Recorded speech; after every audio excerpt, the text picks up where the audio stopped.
ধুর মুরব্বী, কোটি কোটি টাকার মালিক আপনি, 10 টাকা লেগে রিস্কালার সাথে আপনি চেষ্টামি করেন।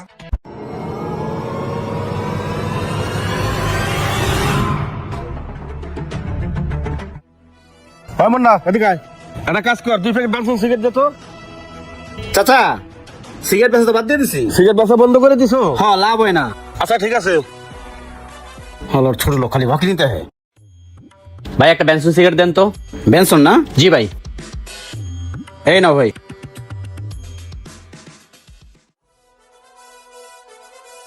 এমন নাই, এদিকে আয়। জি চাচা। কিরে, তুই না কইলি সিগারেট বেচা বন্ধ করে দিছস? তাহলে আমার এলাকা সিগারেট পাইলে কইতে? এই তো আমার এলাকা সিগারেট পাইলে কইতে। এই শোন, এই এলাকার সবচেয়ে ধনী ব্যক্তি হলাম আমি, আর তুই সিগারেট আমার কাছে বেচবি না। এই সন্ধ্যার ভিতর দোকান খালি করে এলাকা সার্ভি করে দিলাম। আর রাহেন, আপনি কি এলাকা দোকান ছাড়া করবেন? আমি এলাকায় থাকবো না। যে এলাকা আপনার মতো শ্রেষ্ঠ লোক আছে, ওই এলাকা দোকানদার আমি করুন না। আপনার সিগারেট আমি কেন বাকি দিই নাই শুনুন তাহলে। এই ছাড়াই, এখানে দাঁড়া।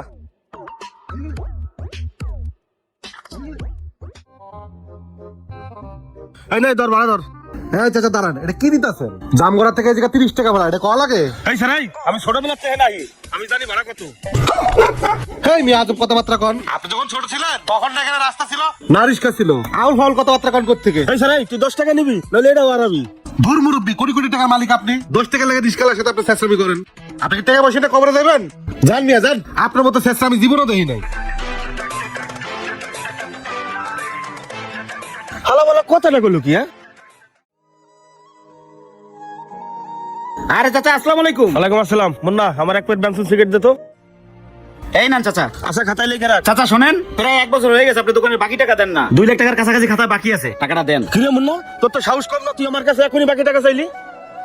হয়েছে কি চাচা, দোকানের প্রায় সব বালি নগদ টাকা কেনা, সিগারেট টানি এটাও নগদ টাকা, আবার কিস্তির ঝামেলা আছে। আপনি একাই যদি 1.5-2 লাখ টাকা বাজায় রাখেন, তাহলে আমি কই যাবো কোন? হ্যাঁ ভাই, এই এলাকার সবচেয়ে ধনী ব্যক্তি হলাম আমি। আমার বাসার সামনে যে ময়লাগুলো পড়ে থাকে, ওই ময়লাগুলো বিক্রি করলেও এরকম 2-3টা দোকান কিনতে পারবো আমি।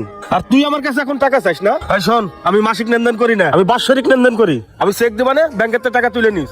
আচ্ছা ঠিক আছে, দিয়ে যান। আসসালামু আলাইকুম। ওয়ালাইকুম সালাম। কিরে ভাই, এই শালার বাকি দান কে আপনি জানেন না? লেনদেন খারাপ। আরে ভাই, বাকি না দিয়ে যাবো কই কোন? হ্যাঁ, হলো এলাকার ধনী ব্যক্তি, তার সাথে কোনো খাপঝাপ করলে এই দোকান ছাড়া হুমকি দেয়। এলাকায় প্রত্যেকটা মানুষের সাথে চেষ্টামি করে, গরিবের হক মেরে খায়। আল্লাহ এবার হজ করেছে, কোটি কোটি টাকার মালিক। গায়ের পোশাকটা দেখছেন? একটা পোশাক পরে 1 মাস ঘুরে বেড়ায়। কি গিফট, একটা ভালো কাপড় কেনে না। চিন্তা করছেন কে বসলে কি কবর দেবে ভাই? এই শফিক নাম। এই এদিকে আয়। জি ভাই কোন? গাড়িটা ধুইয়া গ্যারেজ কর, আমি আইতাছি। আচ্ছা ভাই। কাকা আসসালামু আলাইকুম। ওয়ালাইকুম আসসালাম। এই দুনে সর সর সর, কি হইছে কও? কাকা 1 বছর ধরে ময়লা টাকা বাকি আছে, ময়লা টাকাগুলো দেন কাকা। কিরে, তোর তো সাহস কম না, তুই আমার কাছে ময়লার বিল চাইতেছিস? কাকা একটু বুঝার চেষ্টা করেন, ময়লার টাকা 1 বছর ধরে আটকে রয়েছে। কতগুলো টাকা, এগুলো করে তো আমরা পেট চালাই, আমাকে সংসার চলে কাকা। টাকাগুলো দিলে ভালো তো কাকা। কিরে, এই এলাকায় কি তোর ময়লার ব্যবসা করার ইচ্ছা আছে? এখন কিন্তু তোর ময়লার গাড়ি শুদ্ধ বন্ধ করে দেবো আমি। যা সর। শেষবার করে শেষবার হাজি 5 ওয়াক্ত নামাজ পড়ে অথচ মানুষের হক মেরে খায়। হেই, ময়লার টাকা বলে বাইরে দেয়। সবই তো শুনলেন, আপনি এই এলাকার প্রত্যেকটা দোকানে বাকি খেয়ে বেড়ান, অথচ তাদের টাকা দেন না কেন? আপনি হজ করে এসেছেন, কোটি কোটি টাকার মালিক। আপনি টাকা পয়সা নিয়ে কবরে যাবেন? আমার এই ছোট্ট একটা মুদি দোকান, আপনার কাছে আমি 2 লাখ টাকা পাই। একবার চিন্তা করে দেখেন, একজনের কাছে 2 লাখ টাকা পেলে এই দোকান আমি চালাই কেমনে? সকালবেলা দোকানটা খুলেই বাকি। এই মুন্না সিগারেট দাও, এই মুন্না কলা দাও, এই মুন্না এটা দাও। মনে হয় আমার বাবার জমিদার আছে, যে ওই জমি বেচে আমি মুদি দোকান দিলাম, আর আপনার বাকি দিলাম। মাথায় সারাদিন টুই বেরোতে 5 ওয়াক্ত নামাজ পড়েন, অথচ আপনি মৃত্যুর ভয় করেন না, গরিব দুঃখীদের হক মেরে খান। সব জায়গায় আপনি ক্ষমতা জোর খাটান, একদিন কি মরবেন না? শোনেন, এর হিসাব একদিন উপরওয়ালার কাছে দিতে হবে। আজ আমি গরিব বলে আমার মারছেন না, আমি আল্লাহর কাছে বিচার দিলাম, আল্লাহর বিচারটা করবো। এই এলাকা ছেড়ে আমি যাবো গা, এই এলাকা আমার থার দরকার নাই। মুন্না শোন বাবা, আমারই ভুল হয়ে গেছে, এখন থেকে আর কেউ হক মেরে খাবো না। তুই আমার মাফ করে দে বাবা, আমি বিকেলে এসে তোর টাকাটা দিয়ে যাবানে। ঠিক আছে চাচা। এই চল। এই যে চাচা, আপনাকেই বলছি, 5 ওয়াক্ত নামাজ পড়েন, হজ করে আসছেন, অথচ মানুষ ঠকিয়ে বেড়ান। মানুষ ঠকানো হচ্ছে সবথেকে নিকৃষ্ট কাজ, যা আল্লাহ তাআলা কখনোই পছন্দ করে না। তাই সবাইকে একদিন মরতে হবে, আর এর হিসাব উপরওয়ালার কাছে একদিন দিতে হবে।